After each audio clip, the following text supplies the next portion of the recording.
श्री हरिवंश, सभी को राधे राधे। होप करती हूँ आप लोग अपने घर में अच्छे होंगे। मैं अपने घर में बहुत अच्छी हूँ। लाडली सभी भक्तों पे खूब कृपा बरसाएं। एक सखी का मैसेज आया था कि तीज की पूजा बता दीजिए शॉर्ट वीडियो में। मैंने 1 मिनट में कोशिश तो करी है, पर 1 मिनट में पूजन विधि कहाँ बताई जा सकती है। तो सबसे पहले आपको क्या करना है, तीज के एक दिन पहले मेहंदी वेहंदी तो आपको लगा लेना है, क्योंकि ये पूरा व्रत जो है वो पति के लिए होता है, अपने पति की लंबी उम्र के लिए, या जिसको मतलब जिसकी शादी नहीं होती है वो मतलब अच्छे पति की कामना के लिए इस व्रत को करता है।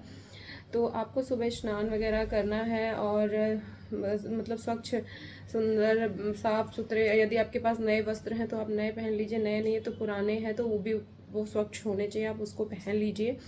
और उसके बाद शंकर भगवान की पूजा में जो भी कुछ लगता है, बेलपत्र है, समी है, धतूरा है, मदार है, और मतलब सफ़ेद फूल है, चावल है, काला तिल है, और आप ये दही, दूध, शक्कर, घी, ये जो पंचामृत होते हैं, ये सारी चीज़ें जो पूजन विधि की होती हैं, हल्दी, सिंदूर, ये सब आप रख लीजिए। इसके बाद यदि आपके घर के आसपास शिव भगवान का मंदिर है तो आप जाइए, यदि नहीं है तो आप कोशिश करिए मिट्टी लेके मिट्टी में थोड़ा सा घी डाल के शिवलिंग एक बना दीजिए मिट्टी का। वैसे तो मार्केट में अभी मिलता है, यदि नहीं मिल रहा है तो और गणेश जी को बना दीजिए। अगर ये भी नहीं कर सकते हैं तो आप एक ऐसा चित्रपट लाइए जहाँ शंकर भगवान का पूरा परिवार है, सामने पाटा रखिए और इसके बाद पाटे पे उस फोटो कोई आसन बिछाइए। आसन बिछाने के बाद उस चित्रपट को रखिए।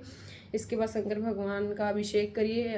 जो है अगर मंदिर में जा रहे हैं, वैसे तो सब मंदिर में ही जाते हैं, यदि नहीं जा रहे हैं, अगर आपने मिट्टी का बनाया तो शंकर भगवान का जो है पंचामृत से अभिषेक करिए, फिर उन्हें जल से, फिर गंगा जल से स्नान कराइए। इसके बाद आप उनको अच्छे से किसी मतलब कपड़े से पोंछ दीजिए उस पिंड को। इसके बाद आप सुंदर सा उनको तिलक लगाइए, भस्म लगाइए, हल्दी, चंदन, अबीर लगाइए। इसके बाद बगल में बैठी माता पार्वती जी हैं, उनका आप खूब सुंदर श्रृंगार करिए, गणेश जी का खूब सुंदर श्रृंगार करिए। और आपको करना क्या है कि आपको मतलब श्रृंगार लेना है, दान करना है। आप 16 श्रृंगार भी कर सकते हैं, अगर नहीं कर सकते हैं 11, 9, 7, 5 मतलब रख लीजिए अपने श्रृंगार की चीज़ें। इसके बाद वो किसी मतलब शादीशुदा स्त्री को अगले दिन दान कर देना है।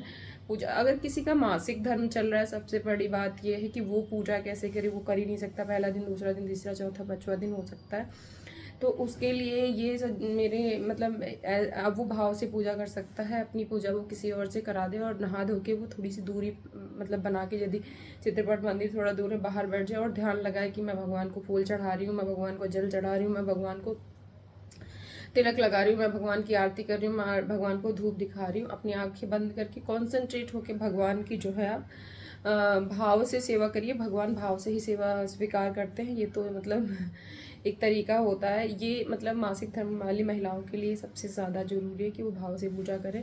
यदि नहीं करें, क्योंकि मन में बड़ी वो रहती है, उलझन रहती है, फिर आपको शाम को क्या करना है, शाम को दिन में क्योंकि थोड़ा ये त्यौहार जैसा है तो स्त्रियाँ बैठती हैं, अपना भाग वगैरह गाती हैं, झूला वगैरह झूलती हैं। इसके बाद शाम में भी आपको यही सेम प्रोसेस करना। कुछ लोग सुबह पूजा कर लेते हैं, कुछ लोग शाम को पूजा कर लेते हैं, पर इसमें 2 टाइम की पूजा का विधान। आपको सुबह भी पूजा करना है और शाम को भी पूजा करना है सेम विधि से। इसके बाद यदि आप पूरे दिन में मतलब होता है ना, सुबह से लेकर शाम तक व्रत रख रहे हैं, इसके बाद शाम को पूजा करने के बाद आप थोड़ा सा कुछ पा लीजिए। यदि आप 24 घंटे का व्रत कर रहे हैं तो अगले दिन सुबह स्नान वगैरह करके जो पूजा पाठ आपने घर पे किए, जो शिव मंदिर में सबसे पहली जरूरी और पहली बात, जो शिव मंदिर में आपने जो है फूल पत्र बेलपत्र चढ़ाया है, वो हर किसी की जिम्मेदारी है। आप उसको पहले सुबह स्नान करने के बाद आप मंदिर जाइए, जहाँ पे वो चीज़ें चढ़ाई उसको आप हटाइए, क्लीन करिए। इसके बाद भगवान शिव को जल दीजिए। इसके बाद उनको धूप आरती दिखाइए। यदि घर, यही सेम चीज़ आप अपने घर में करिए। और इसके बाद आप जो है थोड़ा सा अन्नदान निकालिए, जो दान आपने कल निकाला उसको साइड में करिए। इसके बाद यदि किसी ब्राह्मण को आप भोजन पवा सकते हैं तो पवा दीजिए, नहीं पवा सकते हैं तो गौ माता को पवा दीजिए। इसके बाद आपको जो है खुद मतलब भोजन पाना है, कुछ हल्का ही पाना है। वीडियो अच्छा लगा हो तो लाइक करिएगा, शेयर करिएगा, सब्सक्राइब करिएगा। राधे राधे।